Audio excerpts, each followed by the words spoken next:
The Overlook is a gruesome one-shot based on and inspired by the works of Stephen King and Stanley Kubrick.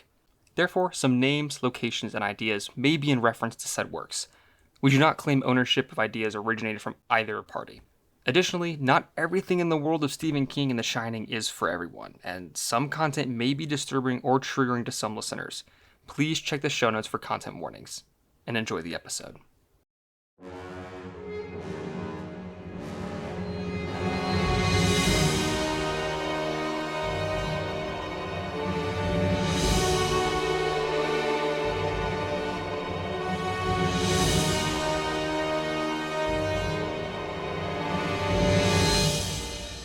Chapter 3. It's all forgotten now. You stare into a blinding orange light as it completely consumes your vision. Mere seconds ago, you had been speaking with Grady until his jaw unhinged like a serpent, revealing a half-dozen rows of razor-sharp teeth and a few small orbs of light hanging in the back of his throat. Your mind reels as you gaze upon the orbs, feeling this loud, static buzz coming into your head that drowns out all common sense, all reason, all sense of reality. These lights, these eldritch, horrible deadlights blur your vision and reach further into your mind. You realize you're witnessing something that you were not meant to see, something that the human mind can't even begin to fully comprehend. Everything within you hums as an electric energy screams in your mind. Your mind screams at you, look away, but you can't. Everybody give me a sanity check. Ooh, baby. Oh my god. We're so sane right now. I will always be sane. Does meets it, beats it, or does meet it fail? No, meets it, beats it. Yeah. Oh, hell yeah, brother. I rolled exactly my sanity. Charles succeeded. What? No way! We're so Yep. sane. So sane. I wouldn't say that yet. James failed. Naomi and Chuck, as you look into the mouth of an eldritch abomination, witnessing the closest thing that the human mind can comprehend as this cosmic being, you will take a D10 of sanity loss. James, you are going to take a D20 of sanity loss. Dude, You got what? it. I want you to tell me how much you lost, but then message me what your current sanity is. Okay, question. On the D10 die, because I'm just using the one. If I rolled a 0, does that mean 10? 10. Yes. That's so tough. That's so tough for me. Ooh. Ooh. I lost 15 sanity. I lost 3 sanity. I have received the amount of sanity that each player now has, and I have something that I'm going to send each of them that corresponds to how much sanity they have. It will be basically the instructions for how their character is going to act for the rest of the session, depending on how much they lost, how much they currently have, and if they are influenced or not influenced by what Grady has said. As things grow unbelievably bright, your mind recoils in both pain and fear. Darkness clouds your vision like black tendrils across a field of infinite whiteness. You feel like you're choking. You can literally feel the blood pouring from every orifice on your face. You're drowning in your own blood, about to choke on it, when suddenly everything grows cold. The darkness fades and is replaced by a familiar sight. You're in the presidential suite, in the exact same position as you were later in the evening. James, you're kneeled over Vito's dead body with a slip of blood-stained paper in your hand that reads, "You've done this before, but do it one last time." You feel something in your other hand. An axe. Naomi, you're seconds away from the door to the bedroom when you realize that you too are holding something. A shotgun. It's heavy in your hands, but comfortably so. And Chuck, you're preparing to throw a bottle of booze against the door to see if anybody's on the other side. And in your free hand, you feel something that you're holding onto. A roque mallet. Each of you has a mission, and nobody knows what the other person will do. I hand it off to you now. I'm gonna slowly stand up, gripping this axe in my hand, and turn and kind of just like quickly make eye contact with both of you to try to like get a read on what everybody's like fast twitch reaction. If somebody's gonna like move, Mm-hmm. that's kind of like what I'm looking for. Like in a Western standoff right now, seeing Yeah. who's gonna make the first move, sort of thing. Okay. Mm-hmm. Naomi just raises an eyebrow at you. I think Chuck, in this scenario, we all have things in our hands. If you let me, I'd like to see if I can't do a sort of psychology roll on James, because he's the one with the axe. And he's the one that turned around first. How with the expression and the body language that James currently has, how does he look? How Sure. does Give me a James look? psychology roll. And as you're kind of investigating him, looking him up and down, you and Naomi are closest to that bedroom door. You both hear something coming from the other side. It is not the click, click, click of the handgun from before. Well, I failed, so Chuck can't figure anything out.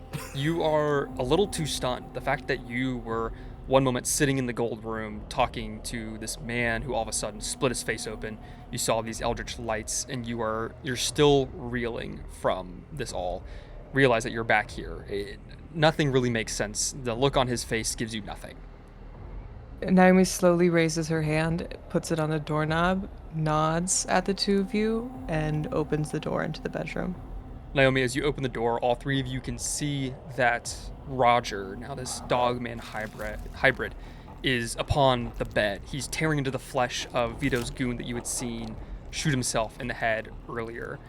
His eyes are open, staring directly at you, and he's got this big, toothy grin on his face. Roger bites down hard like he's a dog playing with a toy, bites straight into this man's throat, and an eruption of blood sprays against the wall, dripping down and spells out a word. But this time it says, salvation. Naomi slams the door and just puts her forehead against it and just says, I am so sick of this hotel. What are we going to do? I look at James. Are you alright, James? James looks to you, pulls out his gun, and shoots Naomi in the back before sprinting out of the presidential suite. What? Huh? He got a hard success. Yeah, I got a hard success. Okay, roll your damage. Hey, roll really low. Hey, you need to roll really low. Like how low? What are you at? Really low. I rolled an 8. Dude, what the fuck? That's so fucked up. Without even taking her head off of the door, her chest hits the door and she just slumps to the ground. And as this bullet rips through your body and you slump to the ground, you feel the warmth draining from your body. And you look up in your last seconds of life to see Roger, his mouth covered in blood. He jumps off the bed and starts to crawl towards you, his nose and ears twitching. And you hear him say, "You're not done yet." Chuck, what are you doing as you watch Naomi fall to the ground and James sprint away? Fuck you guys. This is good shit. Chuck turned and asked if James is okay, and he watches James shoot Naomi. I think Chuck in this situation, for one, has to roll a sanity check. I'm gonna do that. She gets hit with this bullet, blood is coming out of her. Rolling a sanity check for that. I just realized I can't believe I died before I went insane. I didn't go insane a single time. We clarified meets it beats it on sanity, right? Correct. Okay, I Yep, meet my because sanity. you roll within your skill range. Okay. I think you still need to take a D4 of sanity loss from watching him shoot Naomi, though. And Okay. you look into my eyes and it's just completely dead behind the eyes. Vacant eyes. Ah, dude. I take 2 sanity damage. You watch as Roger clambers over towards Naomi. You hear him barking this deep, guttural bark that sounds like it's just dripping with phlegm and blood. James, you see in the hallway Alexa and Alexi Grady standing in the middle of the hallway, smiles on their faces, both their hands all intact. They say, Come play with us, please. We're so scared. Or give us a match to light the candles in our room until Daddy comes back. He's been gone so long and it's so dark. We're so scared. I am running down the hall, and as soon as I see them, I stop. Where's your room, girls?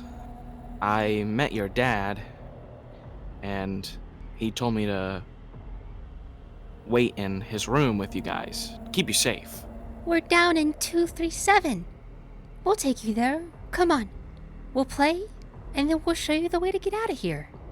and they, while holding hands, slowly start to walk down the staircase. I follow behind them. Naomi, you're on the ground. You've just heard Roger tell you that you're not done yet. And as everything is kind of just becoming black, like a vignette is starting to fade over your vision, you see a pair of black boots come up from behind Roger. They've almost got like the sounds like spurs, like there's some loose buckles or something somewhere on this person. And you can't quite get your head to lift up to look at them, but you smell smoke, like a fire burning. Not like a fun fire though, like trash is burning, like something is rotting in this fire. And it like really hits you in this last moment of clarity. And he kneels down. You see these hands with tattoos and rings, and you don't get to see his face. As much as you try, you can't lift your head up all the way. You just hear him say, Now I reckon you have a job to finish here, Naomi. And I don't think that you should go before it's done. What do you think, darling? Are you ready to give it a second shot? I can take that bullet wound away. Just like that. Ain't that the truth? Job's never done, is it? No, it's not. Now, what I'm gonna do for you is I'm gonna take that bullet out of your back. You're gonna keep it in your pocket. A memento for what happened here today. And you're gonna go and finish the job which you've been set. Don't let anybody stop you. Do I make myself clear? I don't need you to tell me to finish the job. I never leave one undone. Good. Well then, let's get back to it then. and you feel the warmth return to your body. The blood that was on the floor starts to sink itself back into the cavity in your chest that was once ripped through. The hole now starting to heal with new skin. And Chuck, you watch as Naomi starts to lift herself up. As she is having this conversation with this cowboy booted man, Chuck has put himself in between Roger and her. Homie, don't let this dog chew on me. Like totally hunched back, like hands shaking, roque mallet in his hands, trembling. You stay away from her, you vile dog! It's fine. That dog ain't gonna do shit. Charles, we gotta go. We gotta follow him. How How does any of this happen? How do you explain anything that's happened tonight? We have to go, Charles. We have to go now. fuck? And come on, Ben! And he'll go down to grasp Naomi and pull her up, and we're getting the fuck out of this room. She's absolutely just like rubbing the center of her chest where she got shot. Or where the bullet exited, I should say. And they go sprinting after James. What's your luck? 36. Okay, what's your occult? My occult is 15. Okay, and your Cthulhu Mythos? 5. Okay, I want you to total those together and take the average really quick. It would round up to 19. It's like 18.6. I want you to make a roll against that number, and you are going to have a bonus dice to it. So you're going to roll the 100s twice and take the lower of the two. I had to roll below a 19. Mhm. I got a 17. Something spikes into your mind. You remember this note that you had received from Tony. You remember that this man in the letter, Dick, mentioned something about a lockbox, that it could help Danny. And you remember that Naomi was holding something in her hand after your fight with Tony. And you start putting the pieces together, and you get this gut instinct that you need to get this box. And last I saw it, Naomi had it. Last you saw it was on Naomi, correct? Naomi, Chuck, as you guys are running out of the presidential suite, you burst into the blue carpeted hallway, and you see Alexi and Alexa Grady standing in the middle of the hallway, hands held. And they look at you with smiles on their faces, and they say, Come play with us, please. We're so scared. Or, can you give us a match to light the candles in our room until Daddy comes back? He's been gone for so long. It's so dark. We're so scared. Where is your room, girls? It's just around the corner. We can take you there. Have you seen Federal Agent James Epperson come through here? You really care where he is right now? The last we saw him, he was in there with you after he got his letter. You guys slammed the door. I don't like this, Charles. I don't like what James did. Yeah, fuck James. I mean, come on. All right, yeah, girls. Yeah, we got. I mean, it's the dog or the girls. We have more important things to worry about right now. We gotta help these girls. We gotta go with these girls. the two of them immediately turn around and go into a dead sprint, running down the hallway. And you pursue them.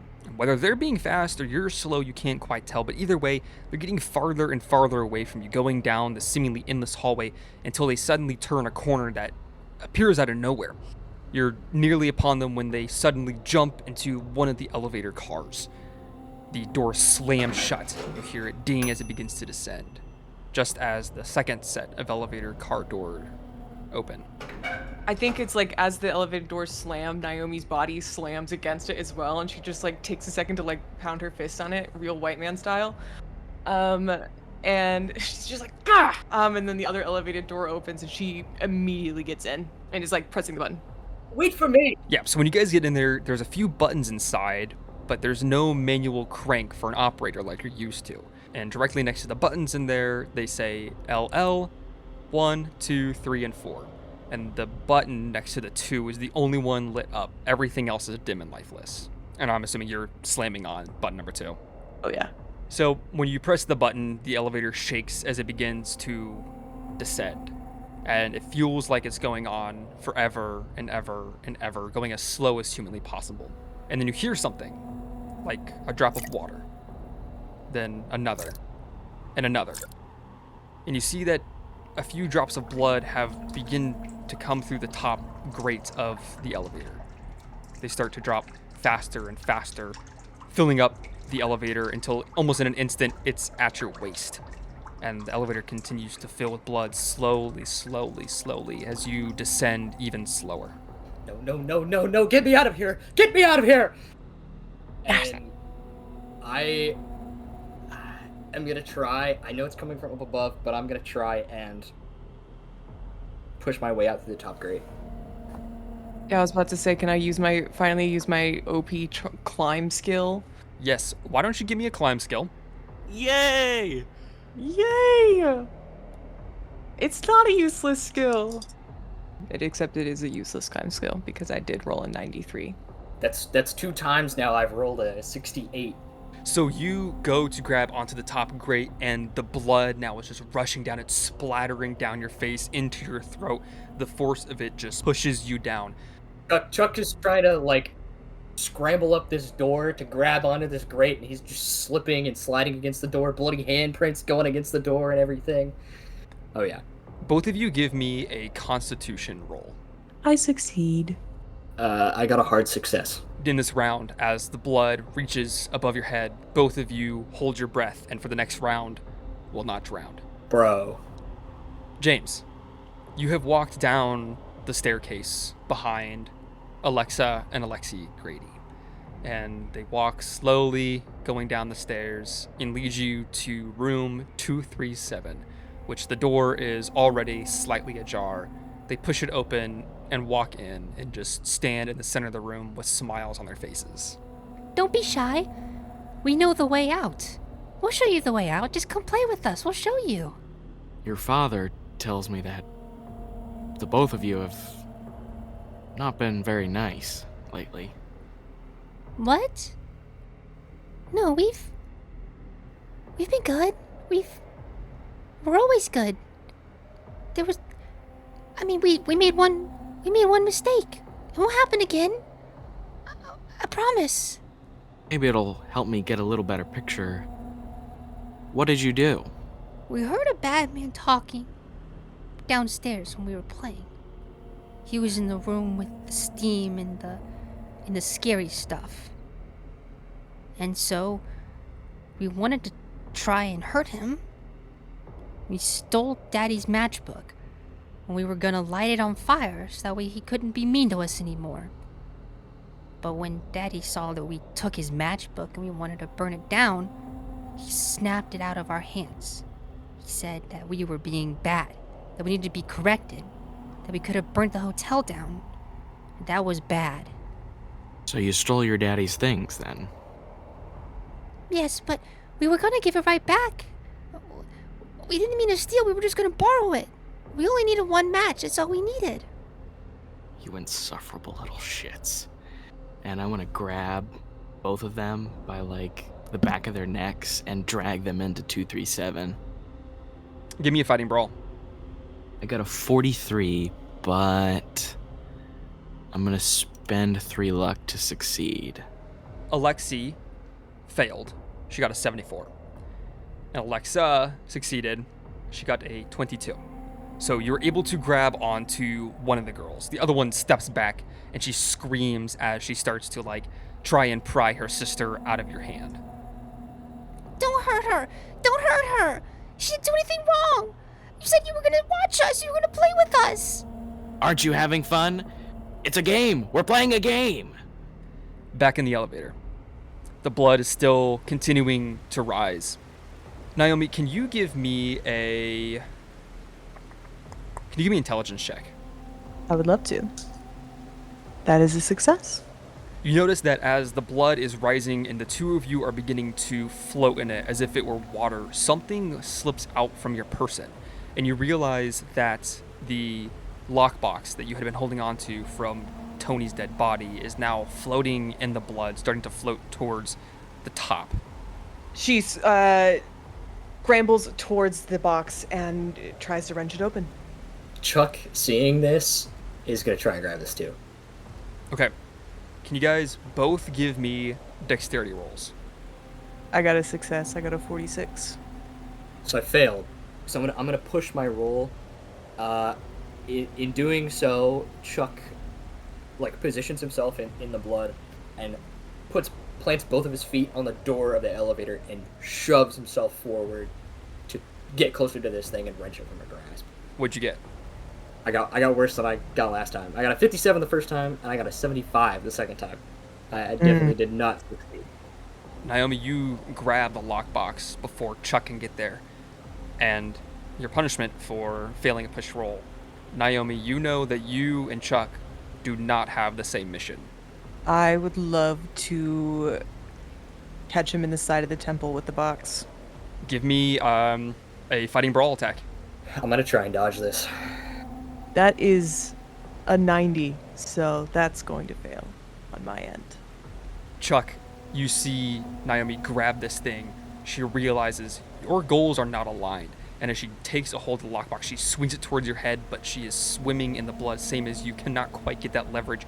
And you dodge out of the way, pushing off of the other side of the elevator now and just barely not getting hit in the head. The blood is continuing to rise. You guys are both starting to dip down underneath it more and more. There's becoming less and less room for you to actually gasp for air. Both of you give me another constitution check. That is a 2. That is an extreme success. I got an extreme success as well. No way. Yeah. Yeah! As the blood rises, another gush of it from the grate pushes you both down. And for a second, it feels like you're going to stay down, but you both push off from the bottom, reaching the top again, just sticking your faces right near the grate, getting one last gasp for air. As James, you have a hold of this little girl. The other one is beating at you, trying to get you to let go of her. I'm gonna try to backhand the sister that I don't have a hold on. Please do. Give me a fighting brawl. And I think I've got like the axe in one hand, and I've got one arm grasping a sister, and I take the axe and just kind of like swing it behind me. Nice.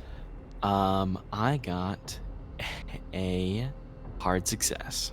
You swing it, and right before it's going to hit her in the head, she opens her mouth to reveal these sharp needle-like teeth, and they bite into your arm as she rolled a 3, an extreme success to fight back, and she sinks her teeth into your arm as it swings across, drawing blood. I was just going to ask if I could spend luck to also make it an extreme success for me. Take the damage. I think I'm probably just going to take the damage. Fighting back, the defender takes damage on a tie, but will deal damage on the win. So if I You spend need to get an extreme success. 3 luck, I'll get Oh, an that would extreme get you to an success. extreme? Mhm. Okay. You swing this axe as it's coming in. She opens her mouth to bite you. She just barely cannot get her mouth around your arm, and instead, you basically shove both your fist and the handle of it into her mouth and punch in some of her sharp teeth. And now she's almost like playing tug of war with your hand between your hand, the axe, and her mouth. So you do not take any damage from that. And she starts to like grab at you and try to like pull you back. She's trying to pull you, you notice, towards the bathroom. Why don't you give me a spot hidden really quick? No. Hard no. As soon as you start to look towards the bathroom, you see that she's dragging you towards there. She yanks her head again, and she says, "Come play with us! Come play with us! Come play with us!" With your hand still like shoved into her mouth, trying to like pull back, but these razor teeth are like holding on to the handle of the axe. And now the other girl is trying to like pull you as well towards the bathroom. They're both like dragging you there, essentially. I knew you two were little monsters. I'll fucking kill both of you. Chuck, Naomi, the blood is nearly at the tippy top of the elevator. What are you guys trying to do? I'm of two minds. The answer is either I bust this elevator open, or the answer's inside of the box. Chuck is going for this box again. Girl, if you go for this box, I will drown you. Chuck is going for the box. Okay, well, let me ask this first. Naomi, are you trying to open it, or are you trying to... So, I will also say, basically, you guys are almost at the top of the elevator. If you're trying to open it and see what's inside, it's going to be pretty tough to see if there's anything feel like in there. The moment. It doesn't feel like Okay. the moment to open it. Not to dissuade you, but I am just trying to like think logically in this moment. No, I'm with you there. I'm with you there. As logically as a drowning in an elevator full of blood can be. I think I'm trying to bust this grate open at the top. I would say you can either give me dex or strength, depending on kind of what sort of means you're trying to open it with. I'm trying to think of a way that this would be dex, but I do think that it would be strength, because I think she's just trying to like punch out the grate with the box. Sure, I'd give you a bonus dice for that. Like you're using it almost like, some sort of weapon or hammer or, whatever to try to open it up. Which one of the two do I re-roll? You re-roll the hundreds. Don't need to, because I rolled a 15. I think for flavor here, while you're trying to break this grate open, Chuck is like right on top of you, like clamoring, like grabbing your arms, trying to pull you away, like you can't get a good grip on this box while you're trying to do this thing. Why don't you give me another dexterity check? I failed. Naomi, as you are slamming into this thing, Chuck comes up, tries to grab it from you, and as you swing down again, you hit him in the face with the box as you rolled an extreme success. Why don't you give me a damage roll as if it was just like unarmed attack? I believe it's just a D3 plus your damage bonus, so I think it's just a D3. That's a 3. As you get hit in the face, you take 3 damage from this box. It slams into your nose and you start to go down beneath the blood again. You should give me a constitution check with a penalty die. And Naomi, you bust open this grate and start to crawl out of it, out of the top, into the inky black void above you that is the seemingly infinite elevator shaft that you've been traveling down. I failed. I got a 79. I had to beat a 50. You sink down, down, down into the blood, and so you feel your back hit the bottom. And it is impossible this round for you to start to swim back up. It takes 3 rounds for you to fully asphyxiate and drown. But for now, you're going to take a d6 of sanity loss as you are drowning in a elevator full of blood, and you cannot see anything except inky, warm blackness. I lost 1 sanity. I don't know how I'm doing. I said I would roll well, and I'm rolling well. And he's gonna live. Manifested it. I manifested it. I meant it. James, back in the room, the door to the bathroom fully opens. You see 2 things as the girls are trying to sort of pull you towards it. The first thing that you see is this beautiful, beautiful woman in a white nightgown come out of the bathroom. She's kind of got like this nice, warm smile on her face, but in her arms, you see there are these razors that are lodged in the center of her forearms with blood just like dripping down profusely. And it's dripping down onto snow. The entire bathroom seems to be filled with snow, and snow is falling from the ceiling. And as she walks towards you, seeing you kind of get like dragged in this tug of war with the girls, she says, Girls, this is not where we play. Please. I'm so sorry, James. They weren't supposed to try and play in here. They have plenty of other places to go. and she starts to like walk up and just puts a hand on your shoulder, which kind of seems to calm the girls down a little bit. And she smiles at you, and as she smiles, you see like in her teeth they're like all decayed, and there's kind of like maggots crawling through them, and her breath just stinks of death. Oh no, we were just getting to know each other. Where should we play? Well, if memory serves correct, you first truly saw them, in the Colorado Lounge, but no. The heads don't make for good company. Ah, I know. The maze. They love to play in the maze. Don't you remember?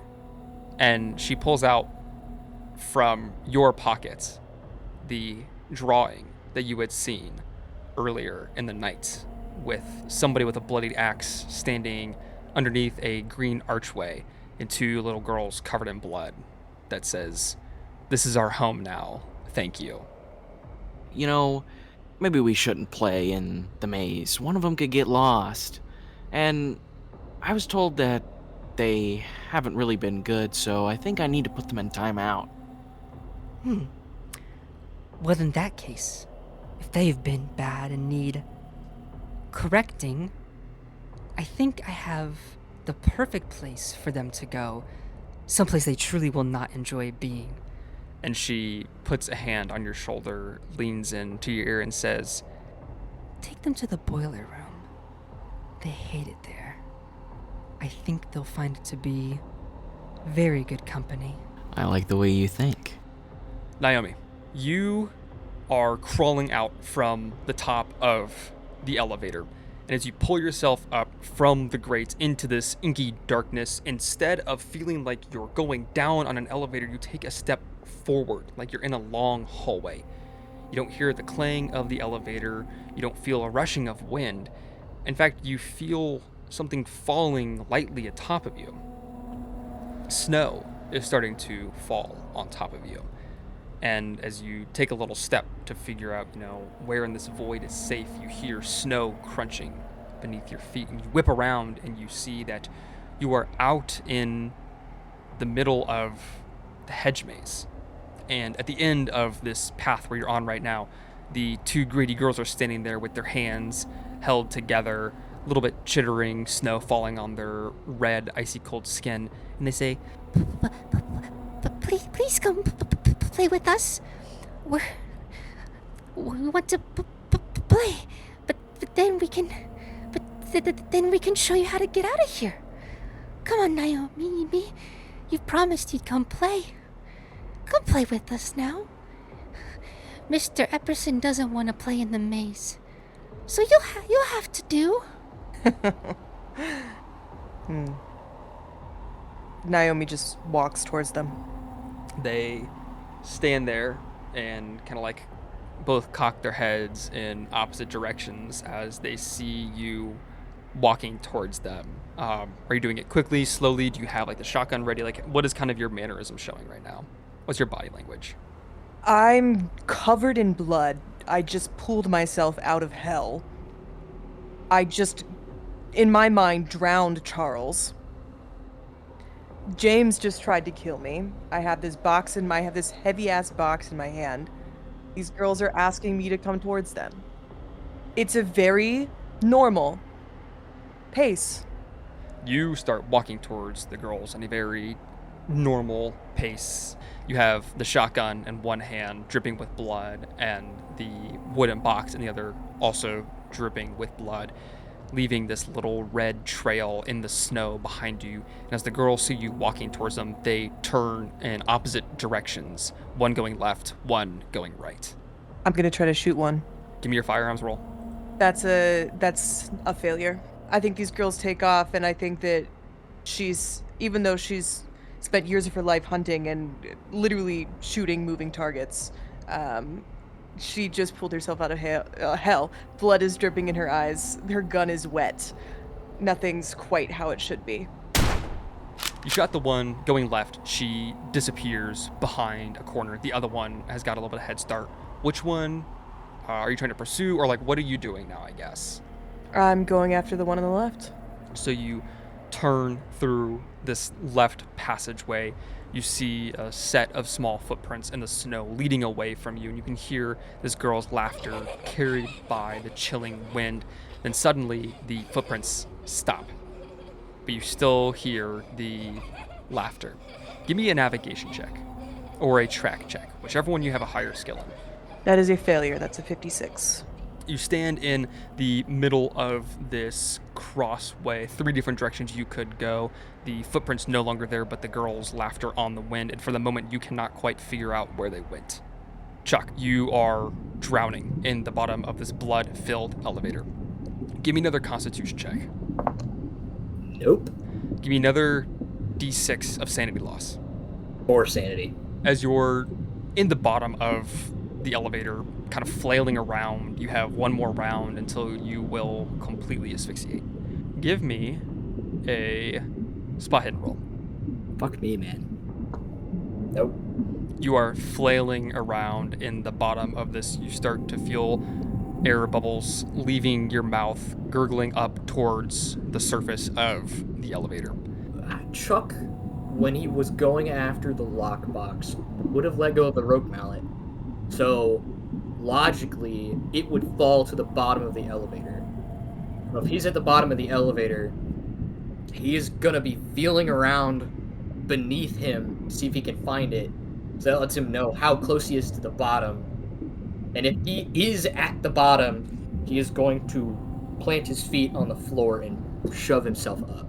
Not only do you get your hand around a rope mallet, but you also feel something else on the bottom of the elevator. It feels like the handle to a latch. I pull.